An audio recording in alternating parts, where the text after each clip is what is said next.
December 24 ഞായറാഴ്ച. ലൂക്ക 1:26 മുതൽ 38 വരെ വാക്യങ്ങൾ. 12-ാം നൂറ്റാണ്ടിൽ ജീവിച്ചിരുന്ന ക്ലെയർവോക്സിലെ സെയിൻറ്റ് ബെർണാഡ് ഒരു സിസ്റ്റേർസിയൻ സന്യാസിയും മിസ്റ്റിക്കും ക്ലെയർവോക്സിൻ്റെ ആശ്രമത്തിൻ്റെ സ്ഥാപകനും മഠാധിപതിയും ആയിരുന്നു. അദ്ദേഹത്തിൻ്റെ കാലത്തെ ഏറ്റവും സ്വാധീനമുള്ള ഒരു സഭാ അംഗം ആയിരുന്നു അദ്ദേഹം. അദ്ദേഹത്തിൻ്റെ ആഗമനകാല പ്രസംഗങ്ങളിൽ ഒന്നിൽ നിന്നുള്ള ഒരു ഉദ്ധരണിയാണ് ഇനി പറയുന്നത്. കന്യകയെ, നീ ഗർഭം ധരിച്ചൊരു പുത്രനെ പ്രസവിക്കുമെന്ന് കേട്ടിട്ടുണ്ടല്ലോ. അത് മനുഷ്യനാലല്ല, പരിശുദ്ധാത്മാവിനാലാണെന്ന് നീ കേട്ടിരിക്കുന്നു. ദൂതൻ നിന്റെ ഉത്തരവിനായി കാത്തിരിക്കുന്നു. തന്നെ അയച്ച ദൈവത്തിങ്കിലേക്ക് മടങ്ങിപ്പോകേണ്ട സമയമാണിത്. ഞങ്ങളുടെ രക്ഷ നിന്റെ കയ്യിലാണ്. നീ സമ്മതം മൂളുകയാണെങ്കിൽ ഞങ്ങൾ ഒറ്റയടിക്ക് സ്വതന്ത്രരാകും. സ്നേഹനിധിയായ മറിയമേ, പറുദീസയിൽ നിന്നുള്ള പ്രവാസത്തിൽ ദുഃഖിതനായ തൻ്റെ കുടുംബത്തോടൊപ്പം കണ്ണുനീർ നിറഞ്ഞ ആദം നിന്നോട് ഇത് യാചിക്കുന്നു. അബ്രാഹം അപേക്ഷിക്കുന്നു, ദാവീദ് യാചിക്കുന്നു. നിന്റെ പൂർവികരായ മറ്റെല്ലാ വിശുദ്ധ ഗോത്രപിതാക്കന്മാരും മരണത്തിൻ്റെ നിഴൽ വസിക്കുന്ന രാജ്യത്ത് നിന്നോട് ഇത് ചോദിക്കുന്നു. നിന്റെ കാൽക്കൽ പ്രണമിച്ച് ഭൂമി മുഴുവൻ കാത്തിരിക്കുന്ന ഇതാണ്.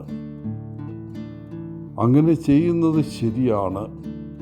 എന്തെന്നാൽ നികൃഷ്ടർക്ക് ആശ്വാസവും ബന്ദികൾക്ക് മോചനദ്രവ്യവും ശിക്ഷിക്കപ്പെട്ടവർക്ക് സ്വാതന്ത്ര്യവും.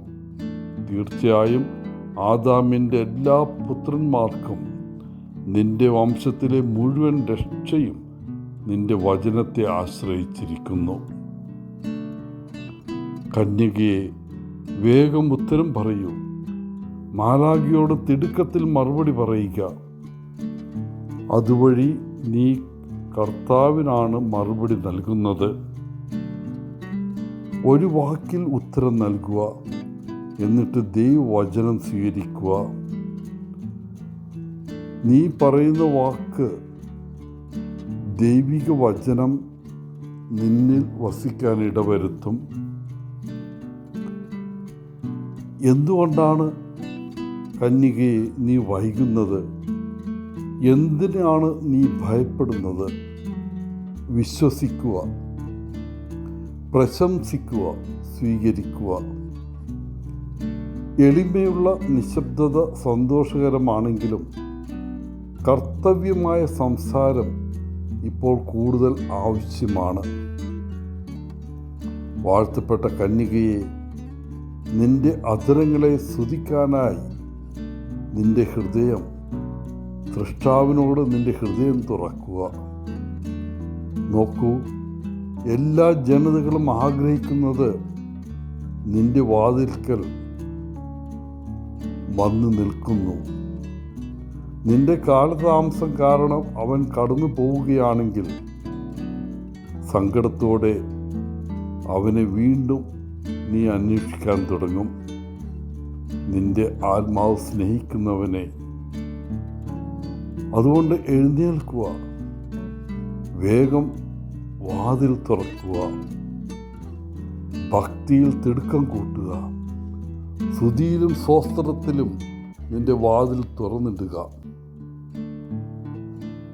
ഇതെല്ലാം കേട്ടപ്പോൾ മേരി പറഞ്ഞു, ഇതാ കർത്താവിൻ്റെ ദാസി, നിന്റെ വചനം പോലെ എന്നിൽ ഭവിക്കട്ടെ. വിശ്വാസത്തിൻ്റെ കഥയാണ് ഇന്നത്തെ സുവിശേഷ ഭാഗം. മറിയത്തിനും ജോസഫിനും എല്ലാം മനസ്സിലായില്ല. ചുറ്റുമുള്ള ആളുകൾ തെറ്റിദ്ധരിക്കുകയോ പരിഹസിക്കുകയോ ചെയ്തേക്കാം.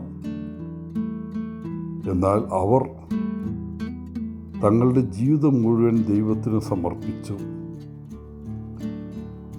ദൈവത്തിൻ്റെ ജ്ഞാനത്തിലും ശക്തിയിലും അവർ പൂർണ്ണ വിശ്വാസം അർപ്പിച്ചു.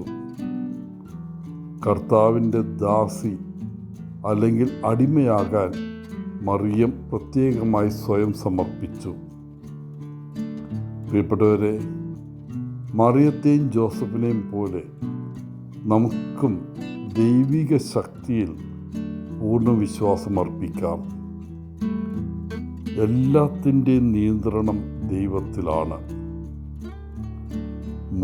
ഇന്നത്തെ സുവിശേഷ വായന അവൻ്റെ രാജ്യത്തിന് അവസാനമില്ലെന്ന് ഉറപ്പ് നൽകുന്നു. അതുകൊണ്ട് മറിയത്തെയും ജോസഫിനെയും പോലെ നമുക്ക് കർത്താവിൻ്റെ ഇഷ്ടത്തിന് കീഴടങ്ങി ജീവിക്കാം. എല്ലാവർക്കും നല്ല ഒരു ദിനം ആശംസിച്ചുകൊണ്ട് ഒത്തിരി സ്നേഹത്തോടെ പോളച്ചൻ CSSR ഫ്രം കേരള.